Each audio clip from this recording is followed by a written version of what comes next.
Hi, welcome to our class. Today we'll be discussing fundamentals of planning as part of the Introduction to Management subject.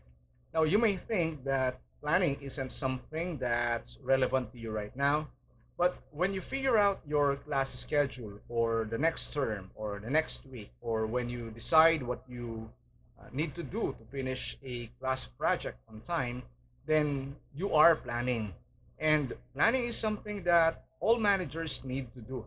Although what they plan and how they plan may differ, well, it's still important that they do plan. So in this lesson, I will present you the basics of planning. As an overview, we'll be looking at the definition or what is planning, definition of planning, and then we'll also look at the purposes of planning. Then we'll discuss the steps in the planning process, and then the contemporary issues in planning. So what is planning? So how are we going to define planning? To put it simply, planning is the process of determining how the organization can get where it wants to go. So it sets the direction. So in more formal terms, planning is the systematic development of action programs aimed at reaching agreed business objectives by the process of analyzing, evaluating, and selecting among the opportunities which are foreseen. So why do we plan? Why do managers plan? So what are the purposes of planning? Well, the purposes of planning is first, planning provides direction to managers and managers alike. When you say provides direction, if employees know the direction of the organization, then they can coordinate their activities, cooperate with each other, and do what it takes to accomplish those goals. Then, secondly, another purpose of planning is planning reduces uncertainty by forcing managers to look ahead, anticipate change, consider impact of change, and develop appropriate responses. Well, our environment is very dynamic and it continuously change, and we need to, as organizations, we need to adapt to these changes, and planning reduces the uncertainty. So managers plan in order to anticipate change and to develop the most effective response to it. Otherwise, if a manager failed to develop an effective response or through planning, then it will have an adverse effect on the organization. The third purpose of planning is planning minimizes waste and redundancy. So when we say it minimizes waste, when work activities are coordinated around established plans, redundancy can be minimized. Also, inefficiencies become obvious and can be corrected or eliminated. So if this happens, then it reduces the waste, the resources that are being wasted by the organization, and also it increases the efficiency of the organization itself. Number four, the purpose of planning is planning establishes the goals or standards used in controlling. So without planning, we can say that there would be no way to control the organization. It will be disorganized and will be in chaos. Okay, so what are the roles? If planning is very much related also to goals, and the role of goals and plans in planning, what are their relationship? Goals are basically are desired outcomes for individuals, groups, or entire organizations. They are also called objectives. Now, goals are important because it sets the direction of the organization. If an organization doesn't have any goal, then it cannot measure the achievements or where it is going. They cannot measure the performance, their actions. So goal is very important, and also plans are documents that outline how goals are going to be met. So this is the very relationship of goals and plan. So we may have goals, but if we don't have plans, then it will be difficult for us to meet those goals, to achieve those goals. So the plans usually include resource allocations, schedules, and other necessary actions to accomplish the goals. Now, question here is, what goal should an organization pursue? What are these goals that we need to pursue as an organization? So here are the types of goals that an organization must pursue. One is what we call financial goals. Now, when we say financial goals, these are related to the financial performance of the organization. Not only the profit itself, but many things that is within the parameters of the finances of the organization. Secondly, the strategic goals. Strategic goals refers to other areas of an organization's performance. And then thirdly, the stated goals. These are official statements of what an organization says and what it wants its various stakeholders to believe its goals are. Now, stated goals is like the general purpose of an organization on why they exist or what they want to achieve in the future. Now, let's look at the process in goal setting. So how are we going to set goals for the organization that we can also use for our individual lives? The first one, we need to review the organization's mission and purpose. So we have to look back. What are the mission and the purpose of the organization? Secondly, we need to evaluate available resources. So we need to check what are the resources that we can use in order to fulfill this mission and purpose of our organization. Thirdly is to determine the goals individually or with input from others. So we don't just set general goals, but we need to determine goals individually. And also we need to ask inputs from others. No one has the monopoly of wisdom.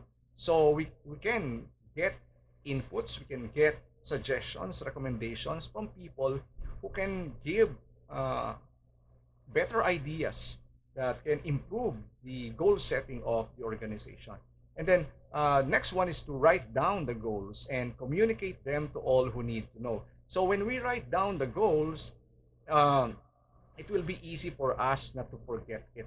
And not only that we write this goal, but we also need to communicate, okay, these goals not only to the management team, but to all the people involved, the employees themselves, so that everyone in the organization will know the direction that we have set to do.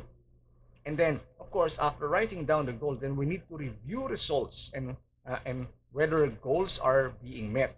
So this last part, the review part, is very important because this measures whether how far are we from fulfilling or accomplishing our goals, or are we going there, or what are the things that needs to be adjusted, so that things that can be changed, that can be set aside or eliminated, and then to be replaced by better ways or better actions. Then we need to review the results. Are we doing the things that we need to do? Are we going to the right direction? Then we also need to know the type of plans that we need to do. Now, first type of plans is the strategic plans. Now, these plans that this particular plan applies to the entire organization and establishes the organization's overall goals and seek to position the organization in terms of environment. And the next one, another type of plan is the operational plans. These plans that specify the details of how the overall goals are to be achieved. Now, you may ask the question, how do these two differ? Okay, as strategic plans tend to cover a longer time frame and a broader view of the organization, while operational plans, on the other hand, define ways to achieve the goals and tend to cover shorter period of time. It can be monthly, it can be weekly, or day to day. The next type of plan is the long-term plan. Well, long-term plans, these plans are those with a time frame beyond 3 years. And then, of course, the short-term plans these are plans that covers 1 year or less.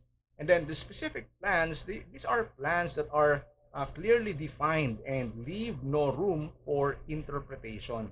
So when we say specific, they clearly defined objectives. Example, output of 8% over a given period of 8 months. And then another type of plan is the directional plans. Well, directional plans are flexible, not like the specific plans. Directional plans are flexible. And it can be it is set out it sets out general guidelines, and directional plans, it provides focus but don't lock the manager into specific course of action. Things can be adjusted as the plan is being fulfilled or being done. And then the next one is the single use plan. Well, a single use plan is a one-time plan specifically designed to meet the needs of a unique situation. Remember that this is only for a unique situation, and once this has been used, there is a great possibility that it can never be used again unless that particular unique situation has been encountered again, but that will be unlikely. So a single use plan is something that is specifically designed, as I have said, to meet the needs of a unique situation. And then lastly, the standing plans. This particular plan are ongoing plans that provide guidance for activities that are performed repeatedly. It includes policies, rules, and procedures that are used repeatedly. So it is an ongoing plan. It can be changed, right? And it can be adjusted. All right.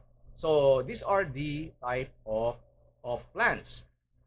Now let's look at this type of plan. So as an overview, or we can see that when it comes to the breadth, okay, with the breadth, uh, the strategic plan and the operational plan is something that we need to do. When it comes to time frame, then it includes long-term and the short-term plans. When it comes to specificity, then there is the directional plan and the specific plan.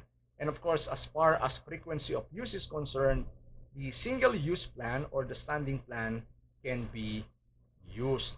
Now, let's look at the steps in the planning process. How are we going to make plans? Well, step one uh, says here is stating organizational objectives. This is first step one. When you say stating organizational objectives, it means a clear statement of organizational objectives is necessary for planning to begin, since planning focuses on how the management system will reach those objectives. Then after this, step two will cover listing alternative ways of reaching objectives. Now, there are many ways to reach objectives, and you have to list all these alternative ways in order to list that. You don't have to limit yourself. So once organizational objectives have been clearly stated, then a manager should list as many as possible alternatives for reaching those objectives. Then once you list down all the alternative ways, all the options that you can do, then we go to step three, that is developing premises upon which each alternative is based. So to a large extent, the feasibility of using one alternative to reach organizational objectives is determined by the premises or assumptions upon which the alternative is based. For example, premises one, increase sales to generate more income, or it can be based on premise two, sell new products to have new clients or new markets. So what we are saying here in step three, we need to develop different premises where we can base, okay, on each alternative, where each alternative is based. Now, step four is choosing best alternatives for reaching objectives. Now, with all the different alternatives, all the options, all the alternative ways in reaching objectives, then we need to choose the best alternatives that we can use. So choosing, it means evaluation of alternatives must include not only but must include an evaluation of the premises upon which some alternatives are based, and are unreasonable and can therefore be excluded from further consideration. So it is like an elimination process. So with all the alternatives that we have listed, not all of them can be included as we that or can be used. So some of them and maybe most of them will be eliminated as we choose the best alternatives that we can use in reaching our objectives. And then step 5, once we chose the best alternatives for in reaching our objectives, then we need to develop now plans to pursue chosen alternatives. So after an alternative has been chosen, a manager begins to develop long range and short range plans. And of course, step 6, it will be the putting plans into action. So once you develop plans based on the chosen alternatives, then we need to put into action these plans. So once plans have been developed, now they are ready to be put into action. So the plan should furnish the organization with both long range and short range direction or activity. Now, obviously, the organization does not directly benefit from the planning process until this step is performed. So, step 6 is very important. Of course, step 1 to step 5 are very important, but if you do all the steps from step 1 to step 5, but you fail to do step 6, then all those efforts, resources that we have used from step 1 to step 5 will be useless. So the organization will not benefit from it. So we have to put into action all the plans that we made. So let's look now at the contemporary issues in planning. So there are certain issues when it comes to planning, because not everybody believes in planning. They just do things as things come up, or as they encounter problems, as they encounter situation. So what are these? First is, let's look at the criticisms of planning. Now, some say that planning may create rigidity. Now, formal planning efforts can lock an organization into specific goals to be achieved within specific timetables. Now, the assumption is that the environment will not change and manager will fail to be flexible. So they said that it creates rigidity. Secondly, some say that plans can't be developed for a dynamic environment. So when you say dynamic environment, it constantly changes. So if the assumption in making plans is that the environment doesn't change, so the question here is, how can a manager face a dynamic environment? So with this, because they said that the environment, whether the internal or external environment of the organization constantly changes, then plans is not needed, because when you made a plan and then suddenly environment changed and you have to scrap the plan all over again. No, that's not true. We need to have a plan despite of the fact that environment constantly changes. The third criticism of planning is that formal plans can't replace intuition and creativity. Well, successful organizations are typically the result of someone's innovative visions coming from, of course, the owner, the top management. But visions have a tendency to become formalized as they evolve. So formal planning reduces the vision to some type of programmed routine. Example, the Apple computer. When Steve Jobs was still alive and he was hiring a CEO to replace him, it brought Apple to struggle for survival. Only the return of Jobs put Apple back on track as it introduces new products in the market like the iMac, the iPod, the iPhone, etc. No?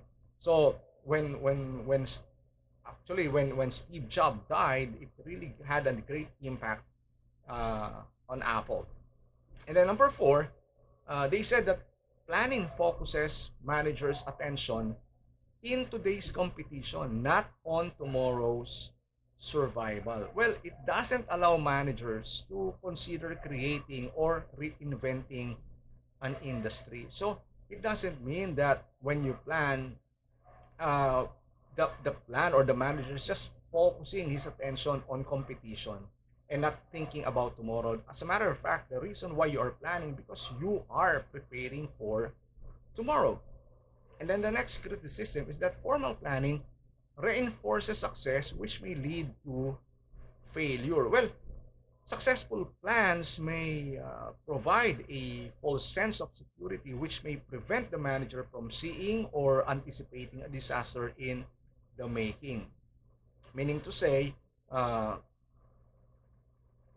these critics who believe that it gives a false sense of security, well, it doesn't necessarily the case, no?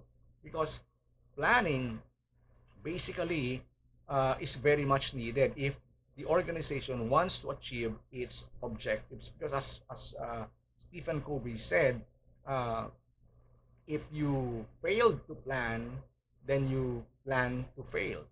So planning in that sense is very important in order to ensure success. And then lastly, another criticism, the last criticism of planning is that just planning is not enough. Well, that is true. That just planning is not enough. It is not enough for managers to plan. They have to start doing. They have to take action.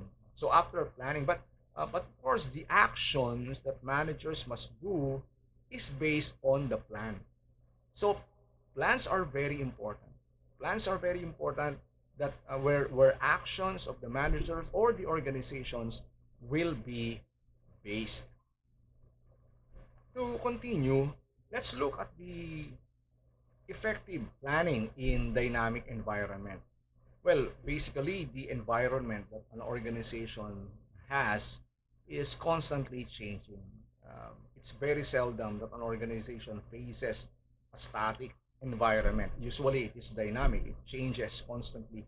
So, with this, the external environment, we need to understand that external environment of an organization is constantly changing. So, for this reason, the manager must develop plans that are specific and yet flexible to adapt to the changing environment. So there should be a leeway of adjustment. There should be a way or a space for the plan to be adjusted. It should not be carved on a rack.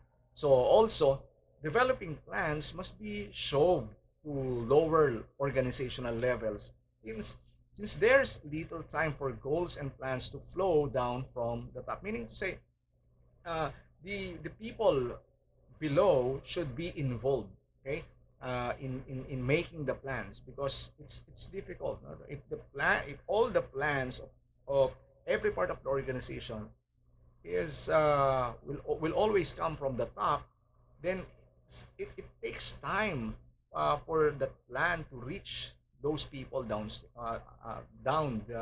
or below the organizational structure. So we need to involve people uh, uh, below the organizational structure, and so that uh, plans that are needed can be used immediately and respond immediately to the things that are needed by the organization. Now, another contemporary issues in planning is the inclusion of the right people in planning. Now, we need to understand that planning must include the right people who will provide the necessary input, which will help the planner in the planning process. Now, the right people, we may say that it includes people, or it may include people who will be directly affected by the plans, who can give pertinent opinions on the flow of work and how plans will be effective. So, and the last thing is the last concern, the last issue that we should cover is why do plans fail? Because not every plan is successful. Okay, no plan is perfect. So there are times that plans fail. So to answer the question why do plans fail, we must understand that if managers know why plans fail, then they can take steps to eliminate the factors that cause failure and thereby increase the probability that their plans will be successful. So, what are the different reasons why plans fail? Number one, corporate planning is not integrated into the total management system. Instead of having it combined, they put it separately. And then, secondly, there is a lack of understanding of the different steps of the planning process. Instead of doing it step by steps, they don't do it systematically. And then thirdly, management at different levels in the organization has not properly engaged in or contributed to planning activities. They just left this important task to other people, and instead of responsibly and actively involved, they do not. Number four, responsibility for planning is wrongly vested solely in the planning department. Now, even though it's a planning department, then but the responsibility of planning for the whole organization is not fully, should not be fully vested on them, but it must other departments must be involved as well. Then number five, management expects that plans developed will be realized with little effort. No, it doesn't necessarily follow that once plans are already developed, then you will have to do little thing or little effort to make it happen. No, much effort must be done in order for the plans to make a reality. Otherwise, the results that are expected by the management or by the organization will not be realized. Then number six, why plans fail. In starting formal planning, too much is attempted at once. This is the common mistake that organizations commit when it comes to the planning. They attempt too much at once. Instead of doing things gradually, they attempt many things at once. And then number seven, management fails to operate by the plan. So once you made a plan, you must do things according to it. You don't do things outside of the plan. Otherwise, why did you plan in the first place if you're not going to follow it? Plan is like a blueprint that must be followed in order to reach and achieve the desired results. And then number eight, financial projections are confused with planning. Financial projection is very much different with planning. And then number eight or number nine, inadequate inputs are used in planning. Information is very important, and inputs coming from different parts of the organization that are necessary to make this a reality must be gathered. So there must be adequate inputs before the plan is implemented. So as much as possible, people who are needed to contribute to give their inputs must give and must significantly contribute to the planning process. And then of course lastly, number 10, management fails to see the overall planning process. So management must not uh, uh, give the responsibility or set aside their responsibility in overseeing the planning process. They should not delegate these important tasks to people. They must be actively involved in the planning process. Otherwise, there is the possibility, great possibility that plans will fail. Thank you for listening. Thank you for watching this video, and I hope you have a great day. God bless you.